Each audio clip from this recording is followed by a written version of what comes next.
accountability, and the rule of law. And as I conclude, allow me, Your Excellency, to once again commend the Kenya National Commission on Human Rights and thank you, Your Excellency, for convening this occasion. May this report serve as an important step towards strengthening our collective commitment to justice, accountability, and the protection of human rights for all Kenyans. I thank you all, and God bless this great nation. Thank you.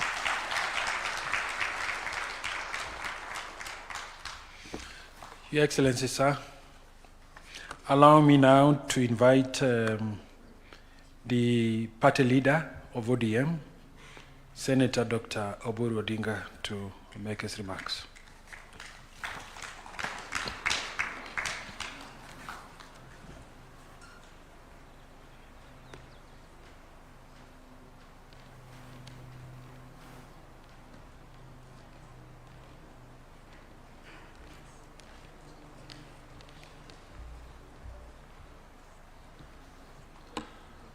Your Excellency, the President of the Republic of Kenya, William Samoei Ruto, the Deputy President, Honorable Kithure Kindiki, and all protocols observed. First of all, Your Excellency, I would like to say that I was not properly prepared for this occasion. This is because I don't know why I was not properly invited to the occasion, but I don't want to complain. I think it is because my brother is not there. If he was there, I'm very sure he would have been the first to be invited to this occasion, because he held the human rights very dearly to his heart, and he fought for it. He fought for it. The most half of his life was dedicated to fighting for human rights and liberation of our country. And I am from a family of Jaramogi Oginga Odinga, the first Vice President of Kenya, who also fought for the independence of this country and kept on, though he became Vice President, but only for a very short stint. He enjoyed that, but he then went into the opposition. I came from abroad and found him already deeply in the opposition. And from that time, that was in the early 70s. From 1970. Lived the life of demonstration. Junet says he started in 2002. We started from 1970. So the struggle has been long. It has taken very many years for Kenyans to change constitution. And now we have a new constitution, which is a very, very progressive constitution. It is the most progressive constitution, I think, in the Eastern and Western Africa. And this constitution gives provision, specific provision for human rights. And I'm very, very happy that the President, His Excellency, the President and my brother were working very closely on the issues of human rights. When we joined the President in this broad-based arrangement, one of the issues which was of concern to my brother was the issue of human rights. In our 10-point agenda, human rights takes precedence over all the other issues which we put forward. And I'm very happy, Your Excellency, that today at least this matter is being, at least we have started to conclude this very, very dear issue of human rights. And by calling it compensation, but it is not compensation. You cannot compensate a human life. Human life cannot be compensated, but what we are compensating, what we are doing is saying sorry to the families who lost their loved ones by giving them a token so that they can feel recognized that at least they contributed to the progress we are enjoying today. And therefore, Your Excellency, the process which is being concluded today, I'm very sure you are fully aware that this was initiated by you and my late brother, and I was there. When this process was initiated, it was Professor Mutua to carry it out. You know, us politicians, sometimes we like shortcuts, but the courts told us, no, it is not Professor Mutua to implement it.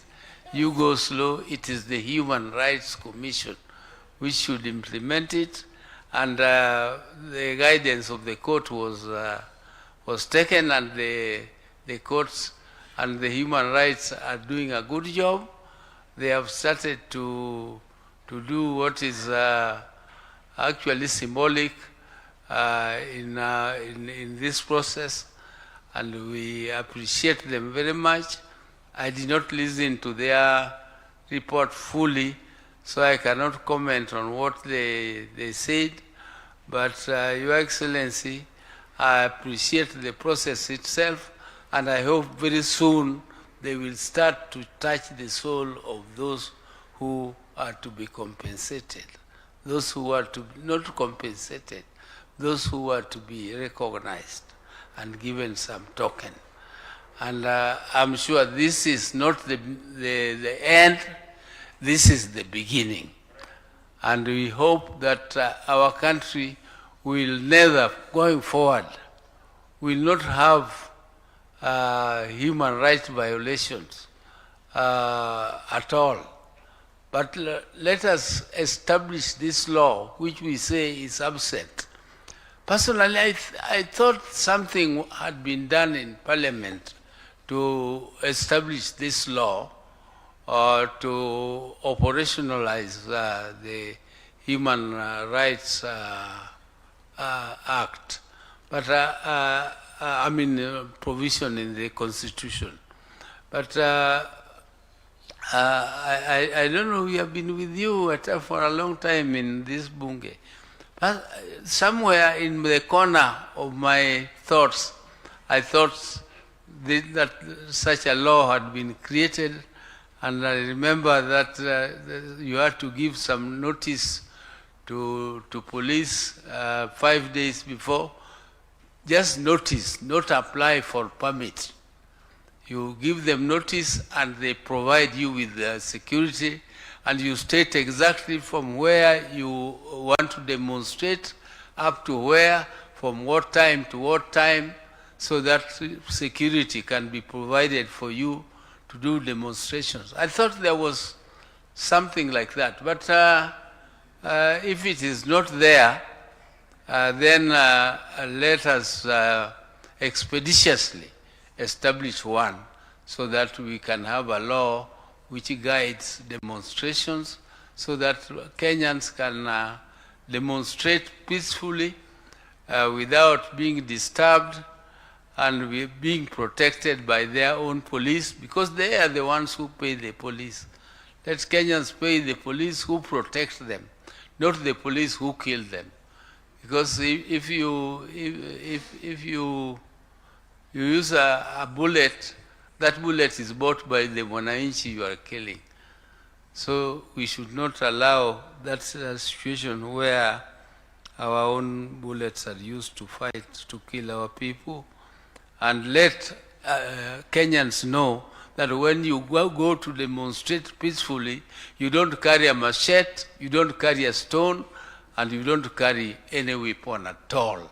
You just go to demonstrate, And if you see anybody carrying a knife or carrying a stone, you know that that is a goon. And those goons are not few. There are very many. Almost every politician is nowadays recruiting a goon to go and disrupt functions. I think that's the nature of goonism, where you have goons who are for hire by everybody. They are hired by both sides. This one hires them today, tomorrow you go and hire them and you pay them and they come, and that's nature of goonism. We as leaders should take care. We must make sure that that culture is stopped completely from our country. This culture of goonism must go. Let us let our wananchi who are aggrieved go to the streets, demonstrate, and follow the law, but not carry any weapons. Thank you very much, Your Excellency.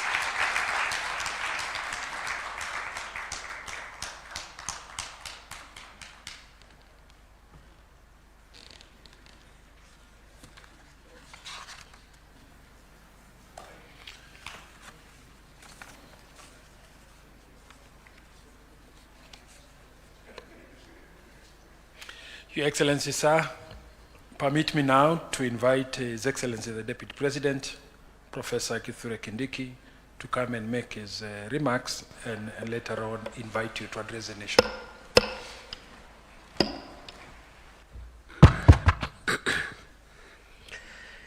Your Excellency William Ruto, President of the Republic and Commander-in-Chief of the Defense Forces, all protocols observed. Today is one of my proudest moments since I left law school nearly 30 years ago. Your Excellency, we are gathered here at your official residence as head of state to reflect on the journey we have traveled with one another as a country, as a nation. And I think, Mr. President, because my speech will not be more than 3 minutes, allow me to just make a small contribution of what I make of this gathering and the subject matter. I have listened to my sister, the chair of the National Commission on Human Rights, and other speakers who have spoken before me. And I think the National Commission on Human Rights has helped us clarify why we are here and why we are not here. The reason we are here and the reason which is not what brings us here. Your Excellency, justice involves so many things, including retribution, where we punish people who do certain things by locking them up, and in many jurisdictions, some are even killed, depending on the crimes they have committed. And that is justice. It is retributive justice. It is retribution. But there is also another facet of justice, which is restorative, where you restore relationships between the offender and the victim of offenses. It is my humble submission, Your Excellency, we are gathered here this morning to advance the agenda of our country more in the area of restorative justice and repairing relationships among ourselves. That's why we are here. Nothing prevents the criminal law justice system to continue with what it has been doing. All what you are saying is that there is another facet of justice that has stalled and has never been operationalized. Restorative justice, and it is more powerful sometimes and has greater effects and a bigger return on investment than retribution. Your Excellency. Therefore, today, we are not talking compensation. We are talking reparation, because we cannot compensate death. I mean, it's unimaginable. But we are also looking at ourselves and saying, we have hurt one another. Law enforcement agencies, ourselves as citizens, across board. But we are also saying we have realized there are gaps in our legal system which we must fill. Because Article 37 is very wide. The right to assemble, the right to demonstrate, the right to picket, the right to petition authorities. We are just concentrating on the demonstration part. There is the right to assemble without demonstrating. But there is also the right to picket and the right to petition. So this is the problematic part. The most problematic part on this right on Article 37 has been the demonstration part. And has been already articulated by the Chief Justice, my Lady Justice Comey. Even in that 1 out of 4, the demonstration part of that right, because the right is in 4 parts, we have had numerous cases of exemplary and successful demonstrations, peaceful and constitutional, by various people, professionals, trade unions, and all manner of people advancing certain causes. The challenge in that demonstration right has been political demonstration. That is where the problem is. So let us not generalize that provision or generalize even the whole activity of demonstration. But we're also saying, Your Excellency, we must settle accounts. We must reconcile with one another. We must repair. And that's why some form of reparations are token here, are sorry here. And this is a very complex space we have ventured into, the space of transitional justice. Very complex. And many countries do not want to address this issue. Many democracies today who have been independent for over 200 years have still pending issues around restorative justice. So we have started a journey. I want to agree with those who have advanced that position. It's going to take centuries, but there is always a starting point. And I'm very proud, Your Excellency, to be your deputy at a time when you are the president of Kenya, who has faced this issue head on. Your Excellency, 2 last quick things. One is to say that that legal thing, that legal discussion must balance crime and punishment, even as we talk about reparation. I say so because I know Speaker Kingi talked about the principle of nulla criminal sine lege, which is there is no crime without law. But likewise, there is nulla poena sine lege, that there is no punishment without law. And the two must be proportionate. The crime, the gravity, and the gravity of punishment must be balanced if we have to resolve and get the deterrence that we require. Finally, Your Excellency, the President, I look forward to a day where in this country, a political leader of whatever stature, character, and opinion will organize what in their view is a legitimate demonstration, make sure that they control their supporters and hold both their supporters and the leaders hold each other accountable for the process, and then be assisted by the police to carry out the demonstrations and say what they don't like and go home in the evening. That is the dream of this country. The millions of Kenyans who have nothing to do with politics. In fact, the Chief Justice has I know she has understated our numbers. We are not 1,000. We are 1,800 or thereabout. But the consequence is the same. 2,000 people cannot frustrate 55 million Kenyans who do not earn their living from politics, like us. And we must be called to order, and we must make sure that we don't make this country dangerous for the 55 million Kenyans that do not earn a living from politics. With those many remarks, Your Excellency, colleagues, allow me to request that we stand as we welcome the head of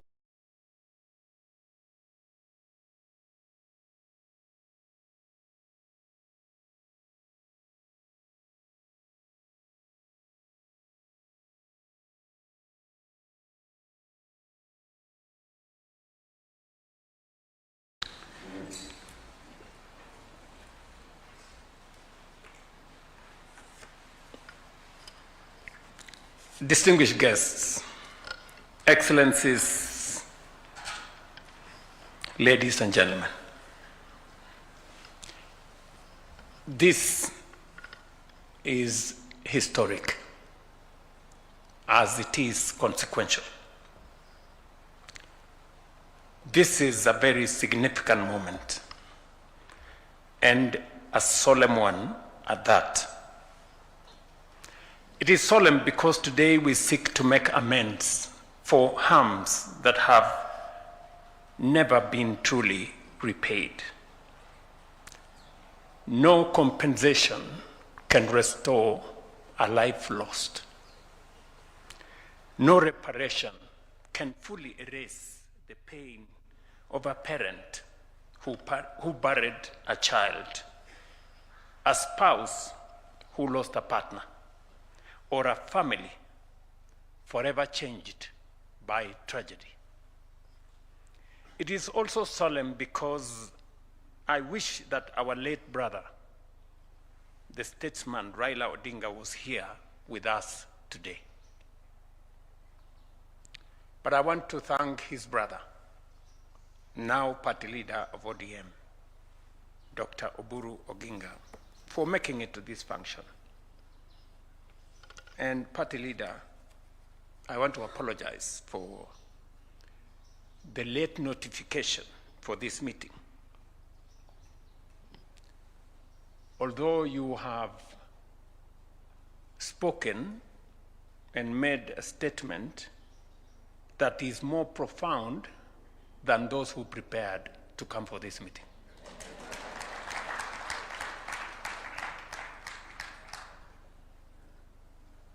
This is one of the commitments we made to the Kenyan people.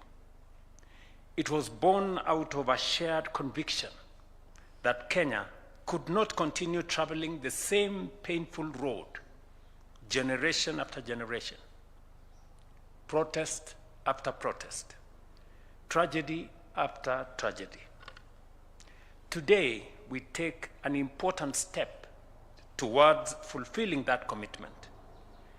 I am happy that the Honorable Oburu Odinga is here to represent my late brother, the Honorable Raila Odinga. Many have spoken about these issues over the years. Many have acknowledged the pain. Many have promised action. Today, however, we move beyond words. I stand here pleased that we have reached this milestone, saddened by the circumstances that have made it necessary, humbled by the trust placed in us by victims and their families, and optimistic that this marks the beginning of the end of a painful chapter in our national life. Our country has been undergoing profound socio-economic and political transformation. Across Kenya, Citizens have consistently expressed a desire for a future that is more just, more inclusive, and more responsive to their aspirations. Never before, however, have Kenyans expressed such a deep and widespread yearning for change and renewal. That yearning is legitimate, it is democratic, and it is protected by the Constitution. The right to assemble, demonstrate, picket, and petition under Article 37 is not a favor from the state. It is a constitutional guarantee. It is one of the freedoms that define us as a democratic nation. Yet, we must also confront an uncomfortable truth. For far too long, whenever Kenyans have exercised these rights, too often the outcome has been violent, injury, loss of life, destruction of property, bitterness, and division. Families have buried loved ones. Young people have carried physical and emotional scars. Businesses have been destroyed. Police officers have been injured. Communities have been left traumatized. We must also acknowledge a difficult reality. There has been instances where the response to public demonstrations has resulted in excessive use of force, violations of rights, and loss of life. Equally, there has been occasions when legitimate protests have been infiltrated by criminal elements, leading to violence, looting, destruction, and harm to both citizens and law enforcement officers. The truth is that whenever this cycle unfolds, Kenya loses. Citizens lose. Families lose. Businesses lose. The police lose. And our democracy is diminished. Then, almost predictably, the blame game begins. One side points to police brutality. Another points to criminal elements and organized violence, to goons. Politicians trade accusations. Television studios fill with rage and outrage. The nation mourns, and then we move on, only to repeat the cycle again. Perhaps what is most painful is how easily the suffering of victims is sometimes reduced to political slogans. It is easy to exploit public grief for political gain. It is easy to seek headlines, applause, and partisan advantage. What is much harder is to sit with the families who have lost loved ones, to listen to those carrying physical and emotional wounds years after the cameras have left, to comfort those whose businesses were destroyed, whose livelihoods disappeared, and whose futures were altered forever. That is why we must resist the temptation to turn national tragedy into political theater. The lives of Kenyans are too precious, the wounds too deep, for us to treat them as instruments of political competition. For decades, successive political generations have condemned these tragedies without fundamentally resolving them. I understand why. It is not easy to confront such issues. If you act, you are criticized. If you do not act, you are criticized. You are, in many ways and in many respects, damned if you do and damned if you don't. But there comes a point when a nation must choose action over hesitation.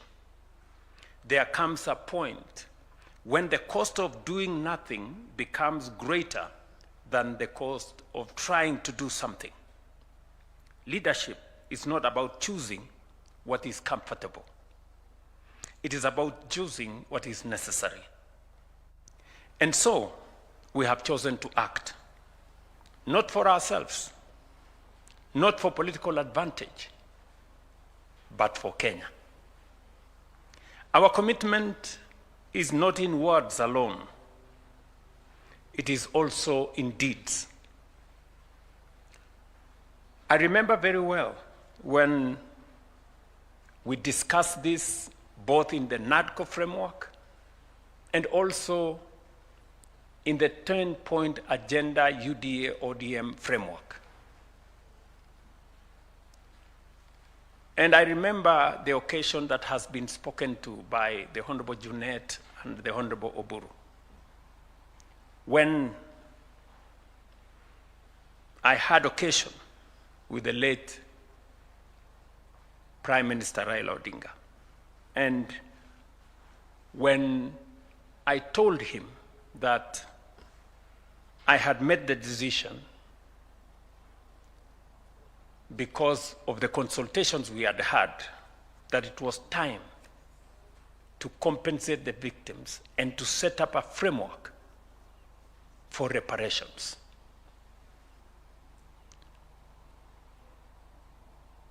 And he encouraged me and he told me, Mr. President, this is the right thing to do.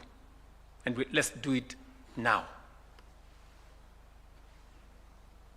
I remember also that subsequently, when I issued the proclamation, Professor Makau here, who rarely asks for my time, asked for an opportunity to see me. And he came and we sat down, I think somewhere in there, here, and he told me, Mr. President, I never knew that you would agree to do this. Because in many respects, it amounts to admission by you and government. And so I told him, we have buried our heads in the sand for far too long. And it's time for us as a nation, and for me as the leader of the nation, to stand up, own up, and do something about it.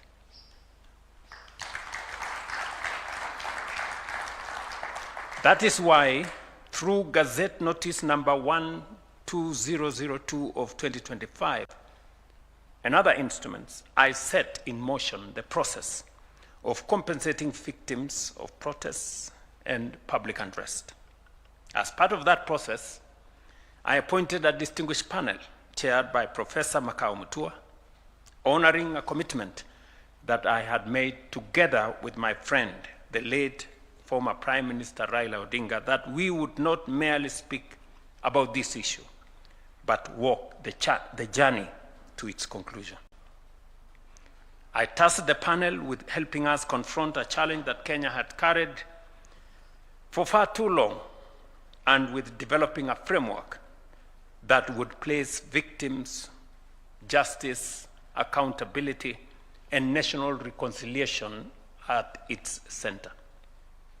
Subsequently, the court directed that the framework be developed by the Kenya National Commission on Human Rights. And that is why today we gather to launch the fruit of that work. And as was said earlier, I subsequently issued Presidential Proclamation number 1 of 2026 in accordance with Article 2542 of the Constitution, charging the Kenya National Human Commission on Human Rights with the responsibility of developing and submitting a framework to guide the provision of compensation for victims of human rights violations, including those arising from public protests. The proclamation was subsequently published as Kenya Gazette number 3114. I wish to commend the Kenya National Commission on Human Rights for their dedication, wisdom, and patriotism in delivering this framework for compensation and reparations to victims of human rights violations during protests and picketing.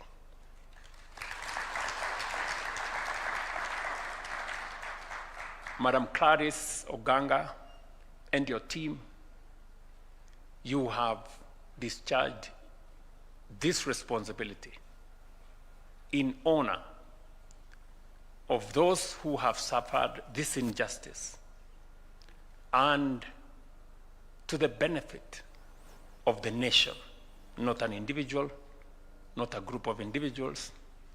And I want to commend you. Your statement has been profound. I have listened very carefully on what you have had to say about this responsibility and mandate, and it has spoken to all the issues that would have required attention in this exercise. I also wish to commend Professor Mutua and the panel for their invaluable contribution to this process. Professor, again, and the panel, I want to say congratulations and thank you very much for making a contribution. Allow me to say, when the courts pronounce themselves on how this exercise should be carried forward, I got advice from different people. One group said the court, we should appeal this decision of the court. Another group said we should implement whatever the court has said in the interest of time. So when I assessed, to me, it didn't matter who did what, but it mattered to the victims and to the country that for once we try and resolve this issue. And I want to thank again Professor Makau, who came to consult with me, and we agreed with him that while it was okay for us to go to court and appeal, but we must also agree with the court, proceed with the process, so that Kenyans can for once know that we are committed to our word. This framework represents a major milestone in protecting the rights of those harmed during protests, advancing social reconciliation, providing redress for victims, and strengthening our democracy. As a demonstration of our commitment, we have already allocated Kenya shillings 2 billion towards compensation and reparation for those who have suffered verified harm arising from protests and unrest, including affected families, injured citizens, businesses lost, and law enforcement officers injured in the course of their duties. But let me be clear. This is, as has been said by many, the beginning of the journey, not the end. Let me also be clear about what these payments are and what they are not. They are not the price of life, of pain, or of loss. No amount of money could ever be. The Kenya shillings 2 billion we have committed cannot replace a son or a daughter. It cannot restore years and lot of trauma. It cannot fully compensate a family, a trader, or a community for all that has been taken away from them. What it does represent is the state's acknowledgement that harm occurred, that victims matter, and that a nation heals by tending to its wounds rather than pretending they do not exist. Nor is this redress a reward for violence, looting, criminality, or unlawful conduct. Neither should it be understood as a license for disorder on one hand, or excesses and violations of rights on the other. It is redress for harm suffered by citizens, an affirmation that the rule of law applies equally to everyone. And let no one mistake compassion for impunity. Compensation does not retire accountability. The law applies equally to the citizen and the officer, to the protester and the police. Where wrongdoing occurred, accountability must follow its proper course. I have come to see our country as a single body. It has many parts, and no two are alike. The hand is not the foot. The eye is not the ear. Yet all belong to one body and share one life. When a thorn pierces the foot, it is not the foot alone that suffers. The whole body stops to remove it. So it is with us. The young person injured in a protest, the trader who lost a lifetime's work to looting, the police officer hurt while keeping the peace, and the family mourning a loved one are not rival camps. They are all Kenyans. They are all part of one national body. When any one of them is wounded, Kenya is wounded. And a nation does not heal by choosing whose pain matters. It heals by acknowledging all suffering, pursuing justice for all, and committing itself to doing better. That is why this framework is only the beginning. The journey will be complete only when we achieve two other things.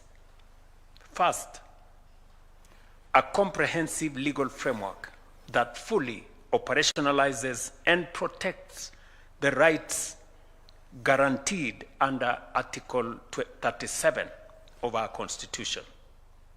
The right to assemble, demonstrate, picket, and petition peacefully.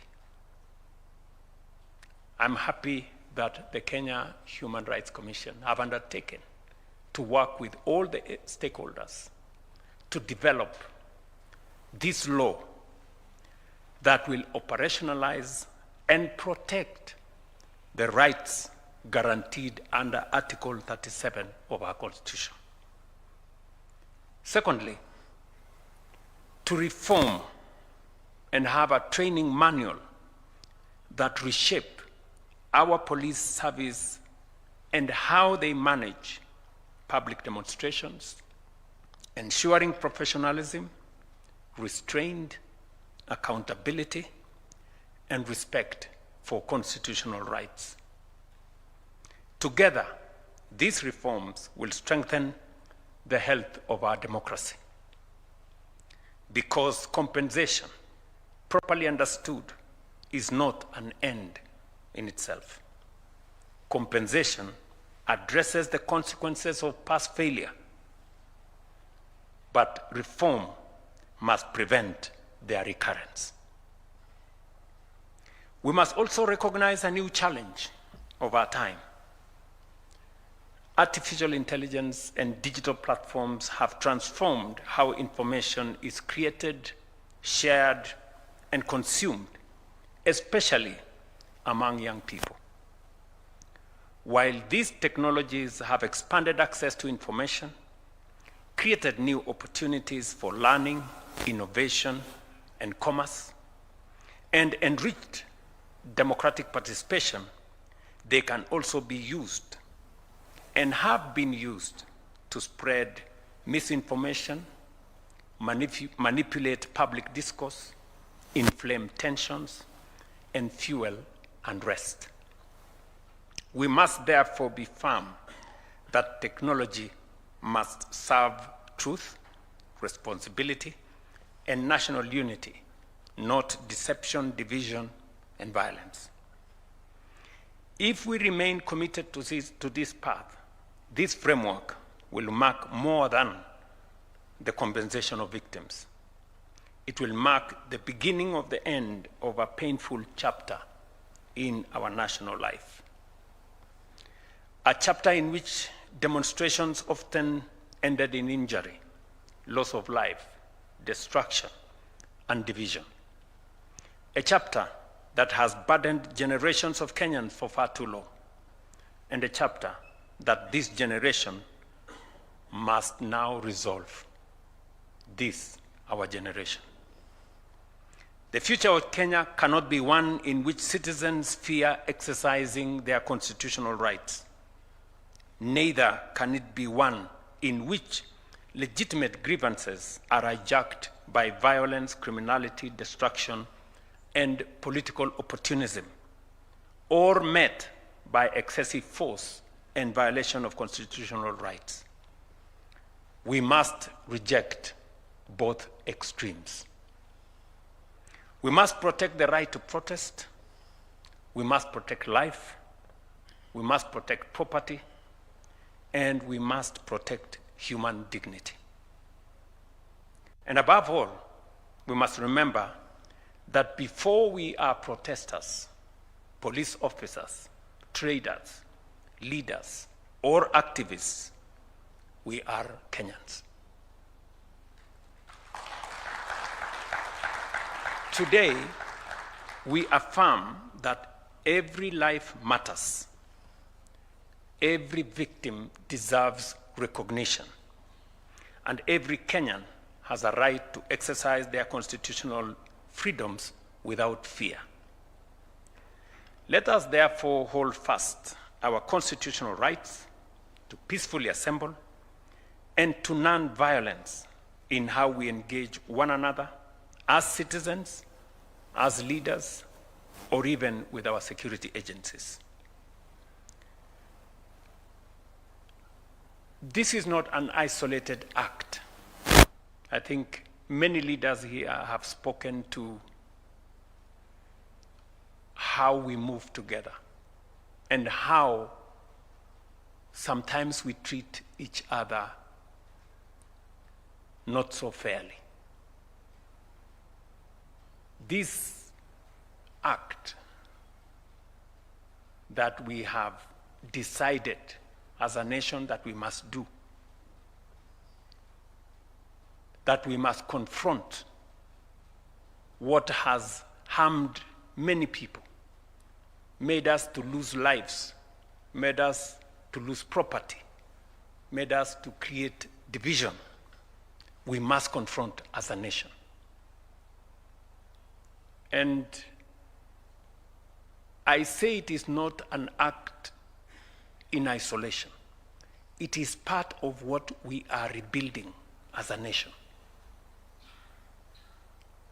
And it goes beyond money. I have listened very carefully to the governor of Wajir.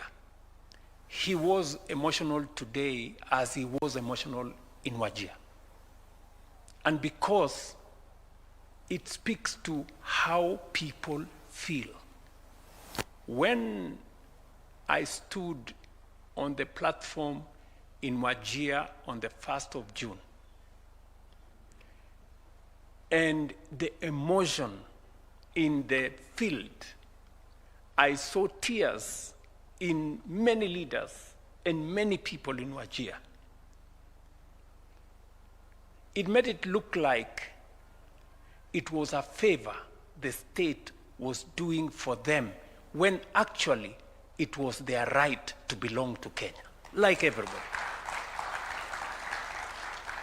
They were so emotional about it, you would think we are giving them, or we are making them any favor. But it speaks to how people feel. I remember very well, when I say this is not an isolated incident, I remember very well when, I think it was on the 5th of February 2025, when I stood on the field there at Orahe Stadium in Wajir and signed the proclamation to remove all the encumbrances and the discrimination that was subjected to the people of northern Kenya especially, that made them look like secondary citizens, or citizens of a lesser class than the rest of Kenya.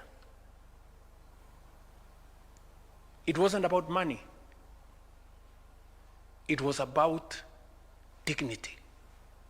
It was about recognizing that there are wrongs that we have committed as a nation to fellow Kenyans, subjecting them, to treatment that went deep into their dignity. When I stood in Mandera and announced the construction of the road from Isiolo to Mandera, it was the same thing, that a whole part of Kenya, by policy, was relegated because of the policy that was said that there are parts of Kenya, section paper number 1, or was it number 10, of 1965, a policy document of government that said some parts of Kenya will be developed and others will not.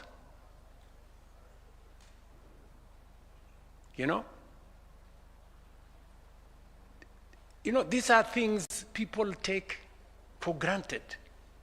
But as a result of what was done by government, huge sections of Kenya, northern part of Kenya especially, was denied the opportunity to develop like the rest of Kenya. It is still the same thing. That's why I'm saying what we are doing today is part of correcting the injustices of the past. It is the same thing. When I stood 3 months ago in Mombasa and pronounced myself on what we are doing to redress the squatter problem in our coast region that has subjected millions of citizens to the indignity of being squatters, secondary citizens in their own country. They are treated lesser than other Kenyans. It is part of repairing our nation. I remember very well, and this is a good occasion for me to say, when I decided to appoint General Ogolla, I was correcting the negative profiling of some of our communities, that there are positions that are reserved for some people and there are positions that can never be occupied by other people. An injustice and a stigma on a whole community. It needed to be corrected. And it is the same thing when it came to the formation of the broad-based government. I remember very well, my brother, the Honorable Raila Odinga, had a different opinion of who should be the Minister for Finance. And I remember I told him that, my brother, if there is one place I will defy you, is that I am going to appoint a person from Luo Nyanza to be the first Cabinet Secretary or Minister for Finance. Again, to correct a negative profiling of a whole community that they don't care about property. You know, property belongs to some people, the economy belongs to some. No. Listen, good people. And it is also the same reason why I have made the decision that development in Kenya is never going to be done again on account of which citizen has voted in which direction. That we are going to develop this nation equally, and every part of Kenya deserves a share of development like any other. That we are going to remove the mentality that there are those who have more shares than others. This is one nation. And finally, when we developed the bottom-up economic transformation agenda, it was also about correcting this nation. You know, there is a perception in Kenya that it is okay for people to be poor. There are people who are made to be poor. There are people who are made to stay in slums. And there are the rest of us. There are people who are supposed to remain jobless. There are people, do you know, for example, good people, when we talk about the people in slums, just explain to me how the rest of us here have houses that have 3-4 toilets. There is a citizen in Kenya who doesn't have a toilet and has to pay to use a toilet, and it is supposed to be okay. How is that supposed to be okay? What kind of indignity do we make other citizens to go through? That there are people who become sick, but they cannot go to hospital. They will wait to die because they have no way of paying their way in hospital. And it's supposed to be okay. And then, when we rally the country to carry everybody on board, that those of us who have a privilege to have, those of us who have a privilege to have a pay slip, to have a job, can extend our contribution so that we can carry the people in the slums along. We can carry those who cannot go to hospital along. You hear people say, we are defenders of the dignity of the pay slip. So, what about the indignity of being jobless?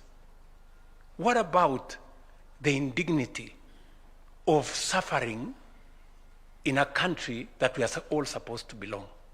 You know, these are things we must correct. And it doesn't matter, to me, the consequences. We must correct.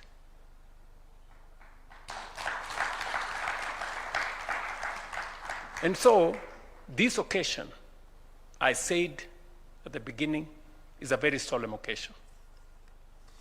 And it is a very consequential occasion. Part of why, my good party leader, part of why maybe you got a late invitation, and I thought about it this morning, was because this occasion originally was supposed to be a private occasion. It was supposed to be a small occasion for the commission to come and give me a report. But I said no. You know, there are people who don't know the consequence of this occasion.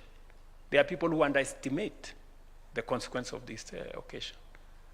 It is part of us getting and making peace with ourselves as a nation.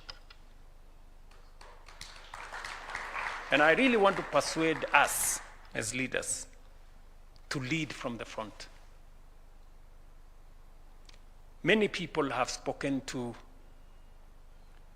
how it is easy to dodge this kind of thing. You know, there are so many reports that have been done. You know, one good friend of mine told me, you know, if you go this journey, you could easily be taken to The Hague because you are actually admitting that your government and those others have committed crimes. But so be it. We must confront this occasion. I've had to make very difficult decisions, so this is no excuse. Let's make this one as well, so that we can take the nation forward.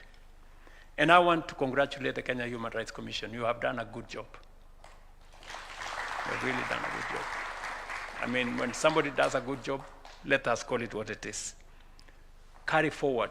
And I have listened to you very carefully, and you have said that we need to make resources available to you and your commission so that you can discharge your responsibility, because it is now almost a requirement that whatever it is we do, whether we are keeping the peace or we are running development, it must be in tandem with the rights of people.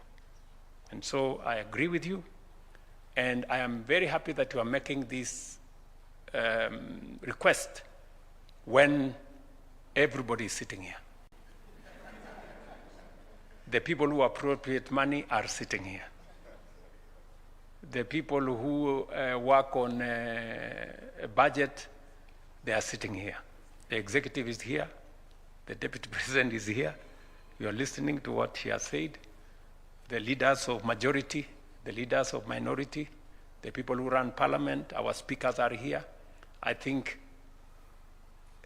the chair, Clarice, and her team deserve the request they have made.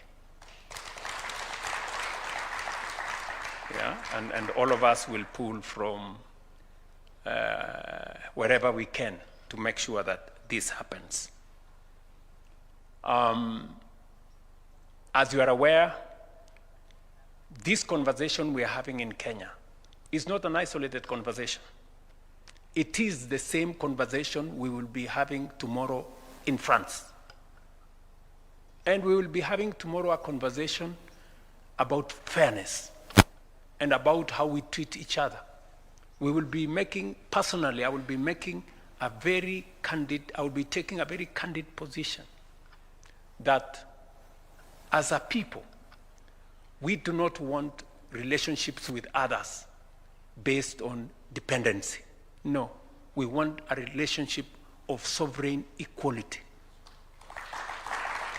I will be taking the position tomorrow on a relationship not based on charity, aid, or assistance, but on mutually beneficial partnerships.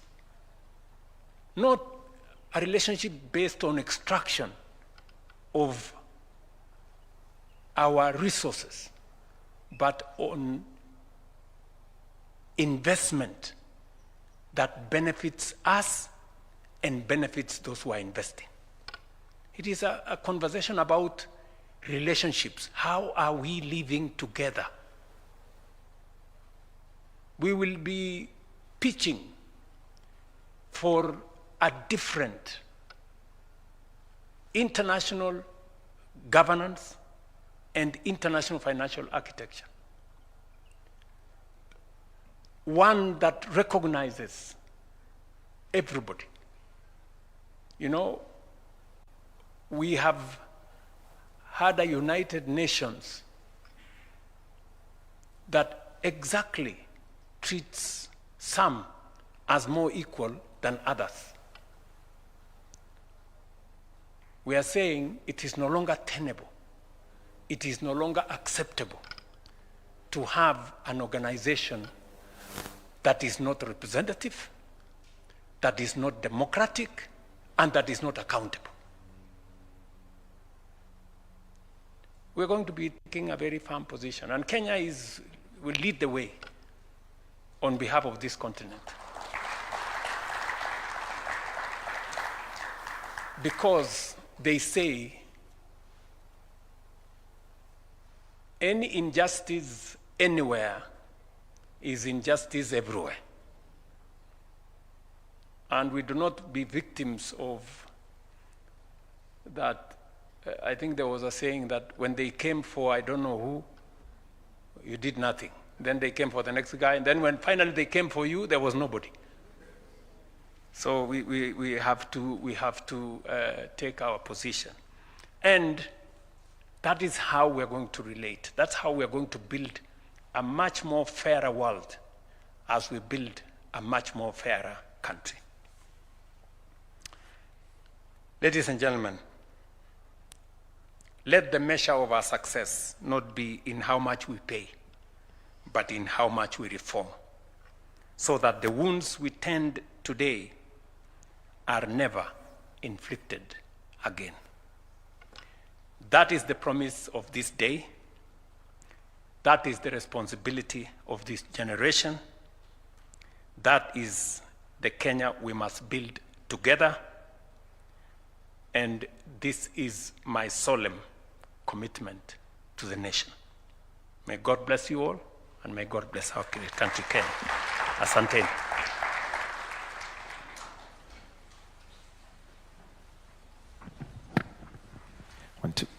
I know we're all standing, but this deserves another standing ovation and a clap, kindly.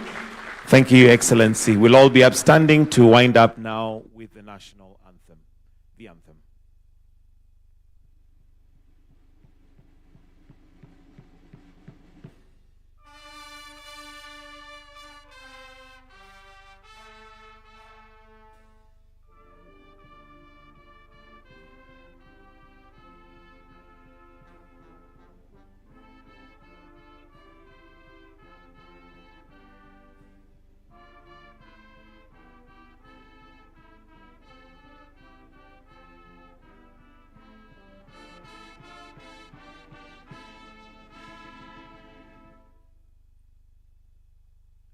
That brings us to the end of this session. Your Excellency, with your permission, will request one photo.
My work is easy because I use ClickUp. Here's how I keep track of all my tasks. I start by brain dumping everything I need to get done in a list view. Next, I set a priority and a due date to keep things on track. I create custom statuses to organize my progress exactly how I want. I like to add the action items field so AI can show me the next steps. I add my teammates as watchers so they're in the loop. ClickUp makes work easy, from personal projects to running a multi-billion-dollar company. Click the link below to create your workspace for free.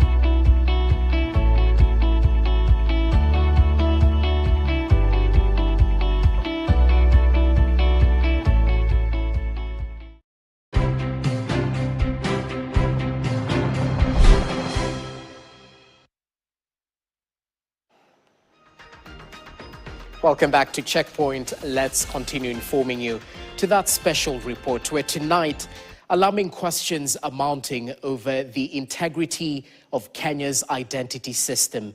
Just what happens when the three most important documents that determine citizenship, the passport, the national ID card, and a birth certificate, become commodities for sale. A months-long undercover investigation by KTN has uncovered how foreign nationals from countries such as Somalia, Ethiopia, and Uganda are obtaining genuine Kenyan identity documents through networks of brokers and rogue insiders, exposing vulnerabilities at the heart of the country's registration system. Who is enabling it? Who is benefiting from it? And what could it mean for national security, public trust, and the integrity of the 2027 general election? Here's KTN's Francis Ontomwa with a special report, Auctioning Our Identity.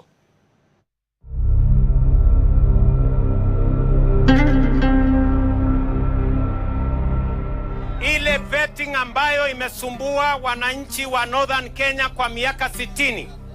Leo nimesema hiyo maneno ya vetting iondolewe, ndio vijana wote wa Kenya wapate vitambulisho vile wa Kenya wengine wanapata vitambulisho bila ya matatizo. Truck drivers from Mogadishu, 178 of them were issued with Kenyan identity cards. These things ziko na serious security implications. Sio kitu ya kufanya kiolala namna hii. Itafika mahali escort commander wa president mwenyewe atakuwa mgeni, hatakuwa Mkenya. We can't account for the people we have issued IDs in the past few years, and you can take that to the bank. It honestly scares me. What we are doing with this, in the name of wanting to win a second term of a presidential election, is exposing ourselves to danger, which we don't know when we will ever resolve ourselves out of.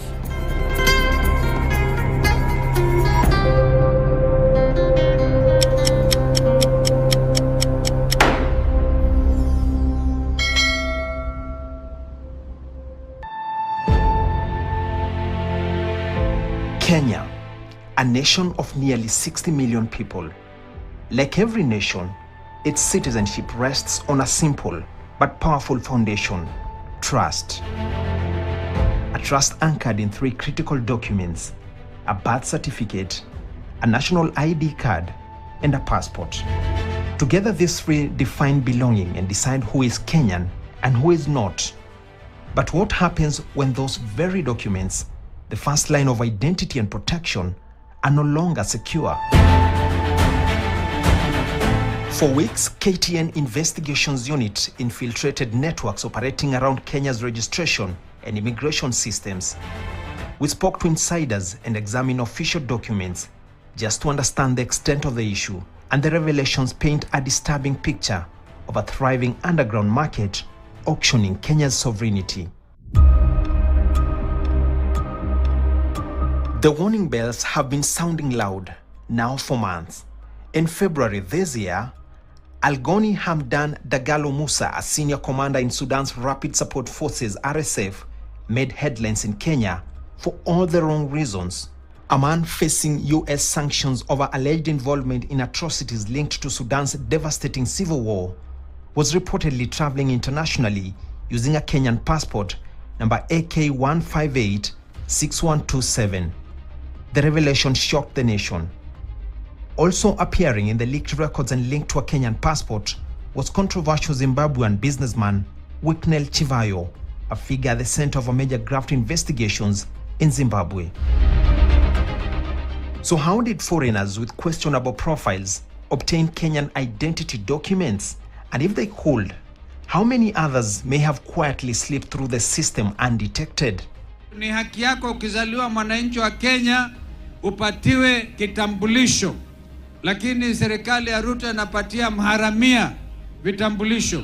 Kama maharamia wajulikana huko nchi ya Sudan, wanapigana huko, wanaharibu nchi yao, wakija huko wanapatiwa passport, wanapatiwa kitambulisho, na watu wetu wenyewe halisi wananyimwa haki yao ya vitambulisho kuwa wananchi wa Kenya. It's not just a brother of Hemeti who has a Kenyan passport. It's many commanders of the rebel group and sympathizers of that group. They have Kenyan passports because their operations are in Kenya. This is where the money laundering is done. This is where gold is brought, cleaned, and exported as Kenyan gold. If you check the statistics, for the last 3 years, Kenya has exported a lot of gold. Yet Kenya has no capacity to mine that kind of quantity of gold anywhere. What comes from Kakamega is very little. That gold that is said to have been exported by Kenya is actually from Sudan. Months later, many of those questions remain unanswered. Even after committing this heinous act of national security scale, the men and women who should bear responsibility remain in office unmoved. Principal Secretary for Immigration Professor Belio Kipsang has since denied the RSF-related allegations. Immigration Director General Evelyn Cheluget has remained defiant, and so is former PS Professor Julius Bitok, under whose tenure insiders say the foundations of the alleged passport scandals were laid. But investigators now believe the passport controversy may just be a tip of the iceberg. KTN followed a trail that led deep into the country's identity management system. We poured through bundles of ID cards and passports, showing how foreigners casually walked into the country and acquired Kenya's sacred documents. Our trail starts with Said Abdurrahim Mohammed, a Somali national. His official Somali passport records him as born in Mogadishu on 26 June 1993. But on May 16, 2022, a different identity appears in Kenya's records. He's issued a Kenyan national ID number 411-63187. And with it, he takes up a new identity. His date of birth changes, now listed as 1st January 1999. His place of birth is no longer Mogadishu, but Mandera North, Kenya. From there, a Kenyan passport follows. Mohammed can now move anywhere across the globe as a Kenyan citizen. One man, two distinct identities. Then there is Hassan Mohammed Noor.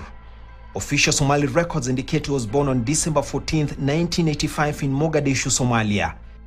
To acquire a new nationality, he only needed to cross borders to Kenya, and in Wajir, he acquired an official Kenyan ID. Notice his new date of birth, captured as July 1st, 1985, and his new birthplace, Tarbaj, Wajir, Kenya. Again, key details differ. Investigators point to what they believe are deliberate alterations designed to bypass scrutiny.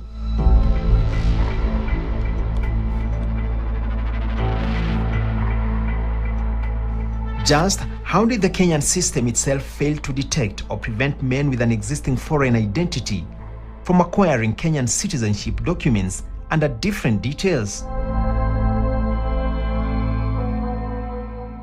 It's the same story with Abdurrahman Ali Mahad, another Somali national. Details on his original Somali passport is a stark contrast to what is contained in his newfound Kenyan documents.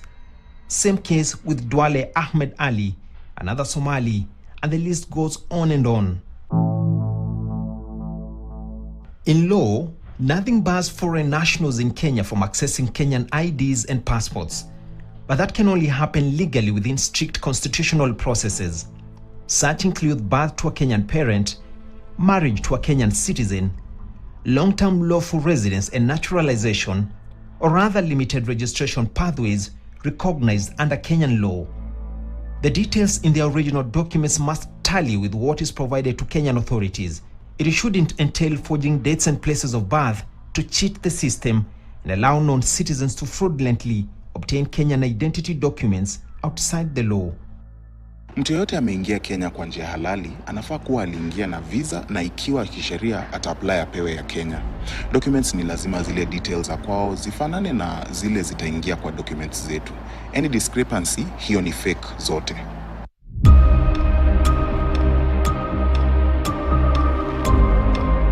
At the bustling Kiamaiko Goat Market in Nairobi's Eastlands, we encounter scores of Ethiopian nationals working as casual laborers. Some tell us they have successfully obtained Kenyan national IDs, while many others say they are still trying to secure the documents. In one of the market's busy back streets, we meet an Ethiopian national who is willing to speak to us about his experience.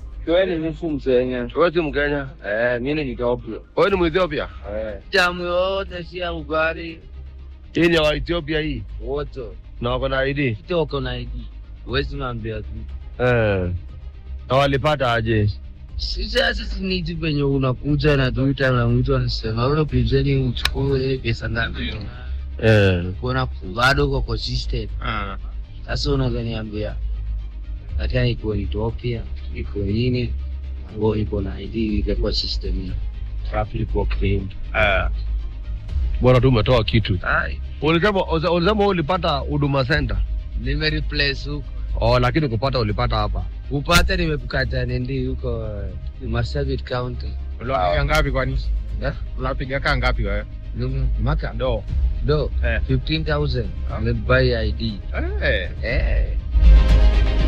Perhaps the most shocking discovery is what insiders describe as parents for hire. Under Kenya's first-time national ID registration process, applicants are typically required to provide copies of either their mother's or father's Kenyan ID as proof of citizenship, and this is where parents for hire comes in. Parents for hire, for example, mimi naitwa Hassan. Mimi naweza wekea applicant anaitwa Yusuf Mohamed. Mwishowe unaona sasa atachukua hiyo jina la mwisho la mzazi, so hiyo kuonyesha ni kama mimi ndio mzazi. So unajua among the Somali majina inafanana. It's hard to tell that this one is not the parent of this one because the person has their own names. The system has no way to recognize that this one is not the father of this one. It will read the fingerprints and okay things. So right now there are people who have played parent to even over 100 children. It's that bad.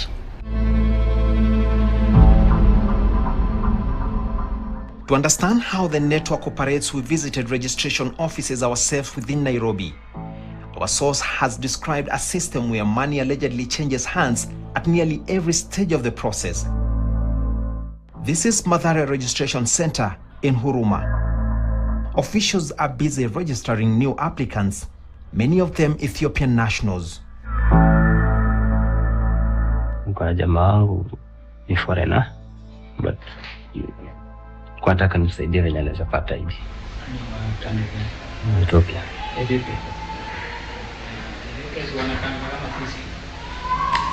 Lakini ni boss yangu yani Akon hana rafiki ndio nataka.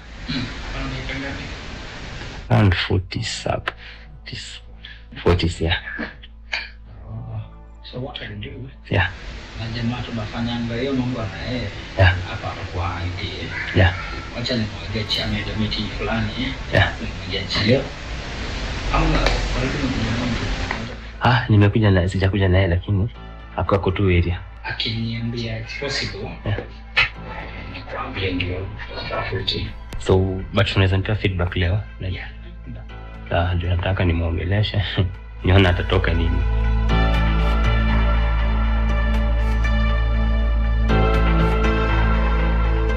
Citizenship is supposed to be earned, verified, and protected. But here in Kenya, many investigators say it has simply become transactional. Identity documents do much more than just prove who we are. They can also determine who can live in Kenya, who can access its services, and much more. But when all this is compromised, it becomes troublesome.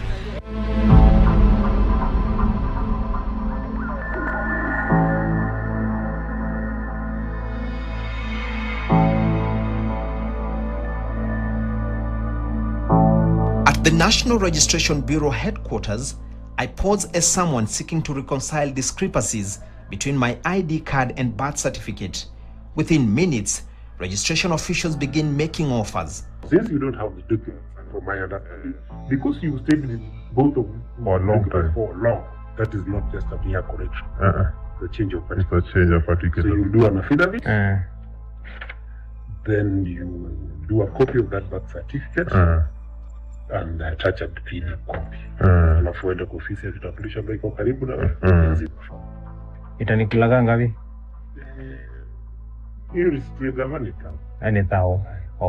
Hata mtu anataka ikuje haraka, hiyo sasa mtaenda. Umepata hapa form ikuje unipatie vipi kata ama form gomto kivyangu. But to understand the genesis of the current happening, one needs to revisit two major policy decisions that may have altered the landscape. In January 2024, Kenya abolished traditional visa requirements, replacing them with the Electronic Travel Authorization System, known as ETA. Then in February 2025, a few months later, President William Ruto abolished long-standing vetting requirements previously applied to some identity card applicants. The government defended both decisions as necessary reforms intended to improve efficiency and end discrimination.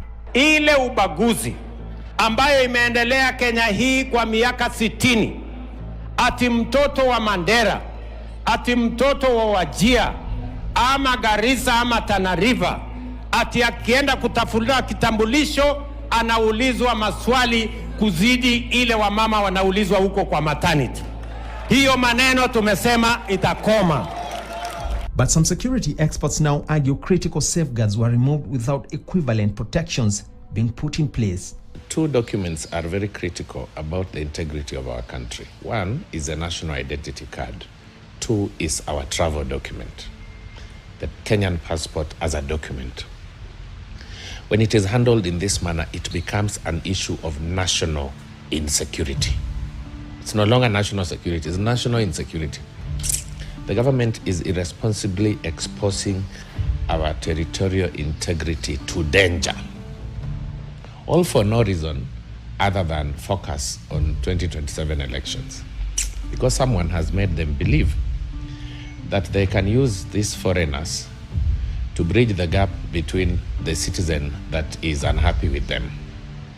That, in my view, is reckless in the sense that winning the elections of 2027 must not be a life and death issue.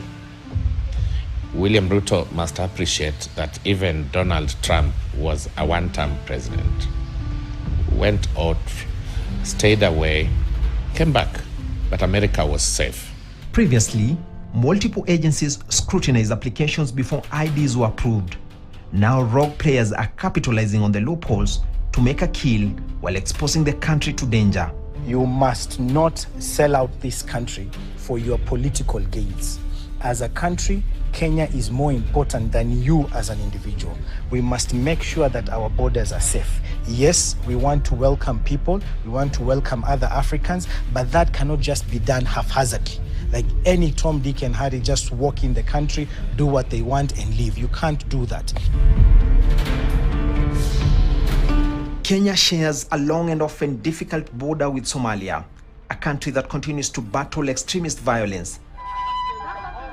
And history provides painful reminders of what can happen when identity systems are compromised. From the 1998 US Embassy bombing to the Dusit attack, terror investigations have repeatedly shown the role that fraudulent documentation can play in helping dangerous individuals evade detection. As a Kenyan, it really hurts when I think about our own security because we have had enough issues with Al-Shabaab. As a country, do we even know who we have issued IDs to? I'm just worried and imagining if someone can provoke them while they are mixed amongst us. I don't know what will happen to our own children. It is the reason why, as a responsible Kenyan, I've decided to come out and speak about it. We can't account for the people we have issued IDs in the past few years, and you can take that to the bank. It honestly scares me. Eastleigh, a bustling commercial hub in the heart of Nairobi, widely known as Little Mogadishu. This is where investigators say they have traced most of the Somali citizens who've moved to the capital city. Beneath the energy of these busy streets and thriving businesses, Eastleigh is a key point where some of those identity and documentation networks are operating and living. Predominantly, Eastleigh is inhabited by the Kenyan Somali. Predominantly. You will meet perceived Somali Kenyans who cannot utter a word in English or in Kiswahili, but they will be having our national ID card and or our passport. Unlike citizens of most countries who can enter Kenya through standard visa and immigration procedures, Somali nationals are subjected to a visa referral process requiring additional security vetting before travel authorization is granted. This is due to long-standing security concerns. Other countries in that category include Afghanistan, Iraq, Libya, among others. Wale watu ni wa kushindana na mimi? Iko wapi mtu ya kushindana na mimi kwa hiyo group? Iko wapi? Hao watu nitawanyorosha asubuhi na mapema. Hao watu ni watu wa breakfast, tutamalizia hapo kwa breakfast. Hawafiki lunch hawa. Tutawanyorosha asubuhi na mapema ndio muende ICU sasa. Wacha hiyo mnavia. Na kura tutajaza. Hii kura hii tutajaza. Usijali, kura itajaa. Utajaza wapi? Unatoa wapi ya kujaza? Na saa hiyo sisi tuko wapi? Ukifanya hiyo. Hakuna. Why we said it was not clear last time is because the law was not followed. We were being given numbers and we said this is where this number is coming from. So that is why we are saying IBC as a responsibility. And this time round, because of the pain that the Kenyans have gone through, IBC had better know that if it plays around, it will set this country on fire. With months to the 2027 general election, the political atmosphere is already heating up, with allegations of electoral manipulation beginning to surface. At the center of the concerns is a troubling possibility that individuals who may have unlawfully obtained Kenyan identity documents could find their way into the electoral system, registering and voting just like any legitimate citizen. Saa hizi Ruto vile tunaongea amefungua mipaka, anapatia watu kura, anawapatia IDs wageni kutoka taifa la nje, kutoka kule Somalia, kutoka South Sudan, kutoka Uganda, kutoka Tanzania, ili atapate kura ya kuja kutawala Kenya. Huwezi kupatiwa idhini ya kutawala taifa la Kenya na wageni. These allegations of election rigging have, however, been strongly disputed by the Independent Electoral and Boundaries Commission, IEBC, which has dismissed the claims and maintained that it remains committed to safeguarding the integrity of the process. Take the example of South Africa as a country.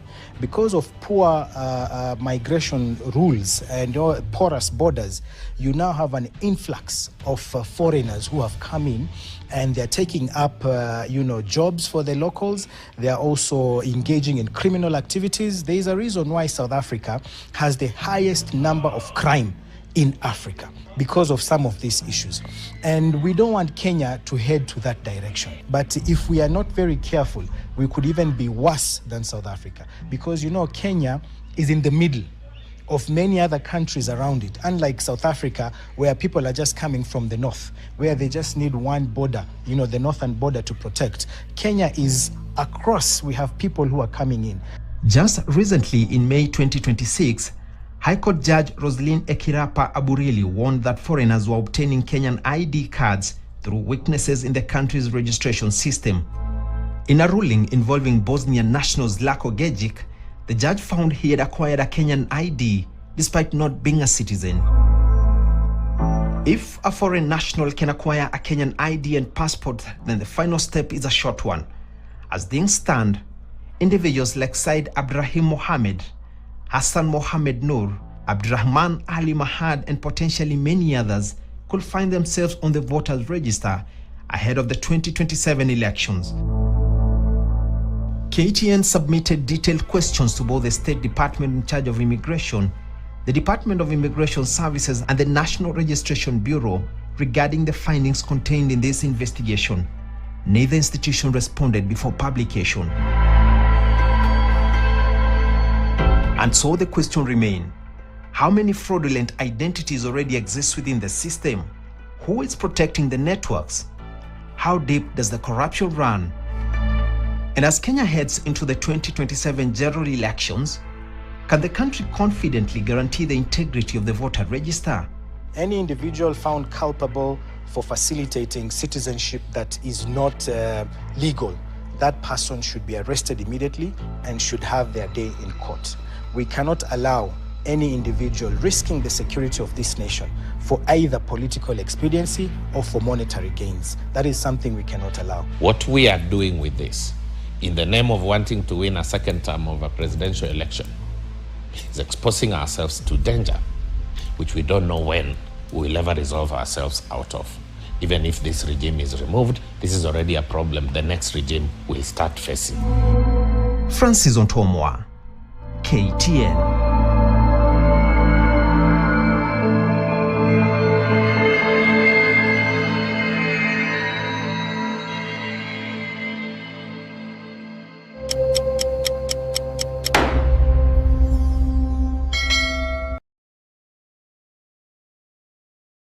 Sweet.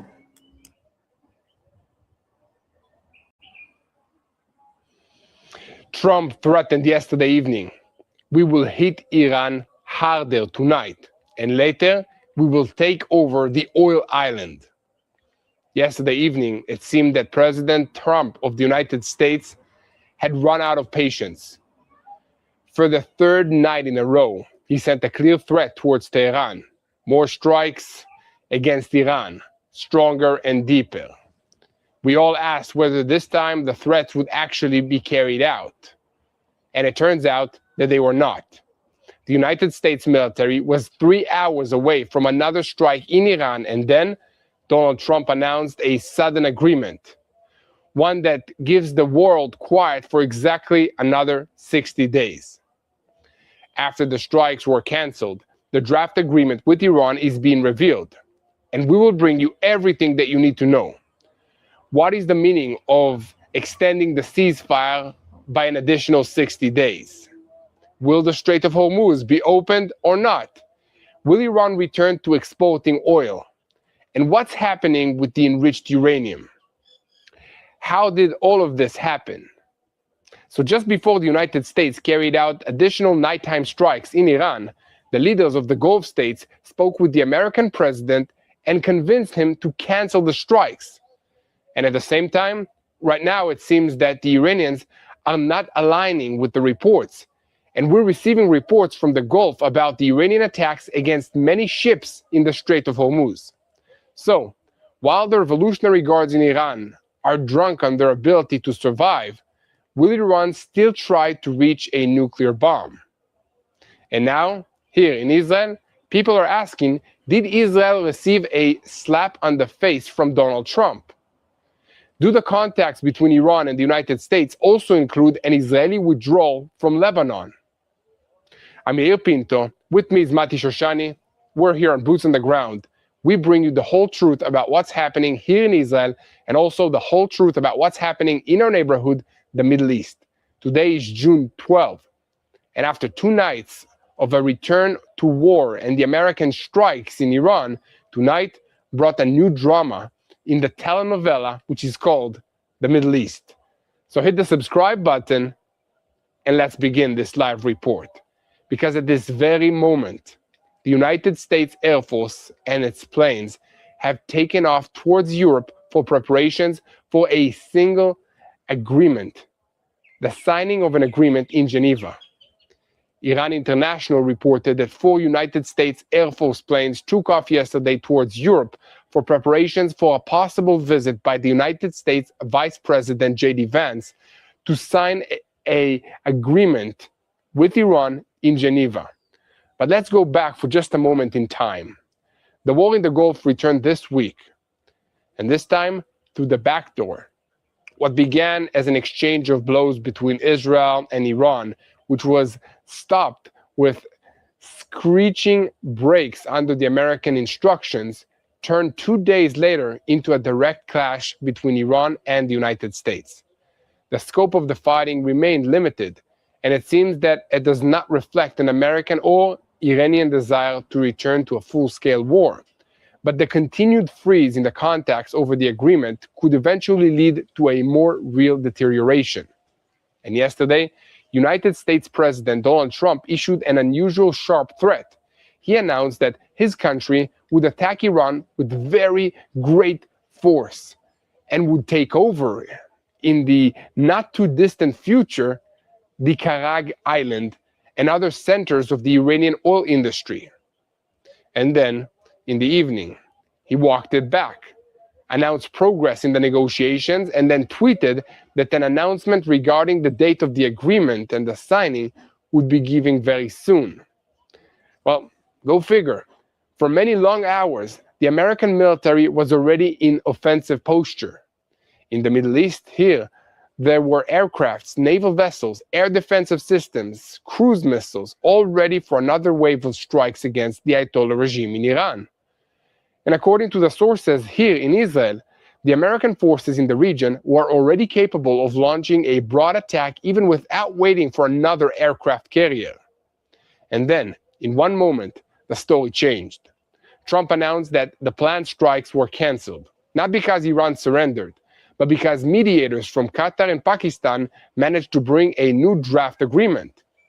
Not a full peace agreement, not a final nuclear solution, but a memorandum of understanding, opening the Strait of Hormuz, lifting the American blockade, 60 days of ceasefire, and then negotiations over the nuclear issue.